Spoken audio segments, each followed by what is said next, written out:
Hi everyone, Chris Tallman, Director of Instruction here at Great Horse, and we're down here at one of my favorite areas, our short game complex. What's really cool about our short game area is there's so many different shots that we can hit that are going to resemble the shots that we're going to find on the golf course. Now, chipping, short game is my favorite part of the game. There's so much creativity involved, so many decisions that we have to make on what kind of shot we should hit, but there's usually a shot that's right for a certain situation. Now, we're going to talk about the flop shot today. The flop shot is a fun shot to hit, nice and high, it's pretty looking, but to be honest, it's a shot that I only hit when I absolutely need to. But today we're going to talk about some tips that are going to help you hit some nice consistent flop shots. So I'm going to go ahead and demonstrate a shot here. And as you can see, we're faced with a bunker right in front of us. We have a pin that doesn't give us much room or much green to work with. And we really have to get that ball to land soft on the green.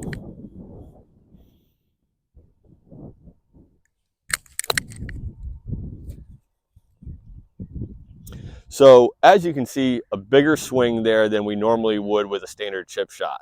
Now, we're going to talk about our setup with a flop shot. We're going to talk about the swing, and we're going to talk about what we're really trying to achieve during this shot. Now, if you looked at my setup on that shot there, I have a nice wide stance, and I have that ball position forward in my stance.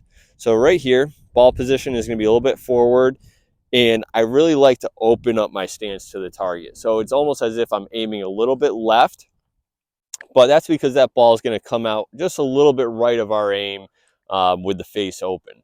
So speaking of the face, that face is going to sit nice and flat. So we don't want to get the face square because that's going to cause that ball to go a lot further and lower than we want it to. Our goal is to allow this club to slide right under the ball. We're going to be using a lot of the bounce or the sole, so we're not going to be taking divots. We're going to allow that club to interact with the turf, slide underneath it, and keep that face open. So now to get into the swing, we really want to allow our wrist to hinge. So as you saw, that was a little bit bigger of a swing than we normally would take from this distance. But our goal is to allow our wrist to hinge a little bit, and we're going to try to swing a little bit to the inside and allow this club to slide through, allowing the wrist to hinge through impact. So very important, we do not want to turn our hands over. We do not want to close that club. We want to keep the face of the club aiming towards the sky all the way through impact. Now I'm going to demonstrate it one more time. Pay close attention to my stance, setup. Now my hands are not going to get ahead of the ball. They're going to stay pretty even with the ball, face open. I'm going to allow my wrist to hinge. I'm going to cut a little bit to the inside, keep that face aiming towards the sky.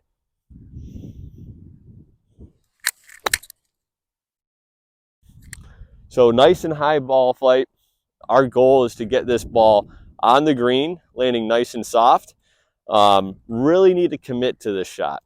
So really focus on staying through, allowing that club to slide right underneath the ball, keeping that face aiming towards the sky.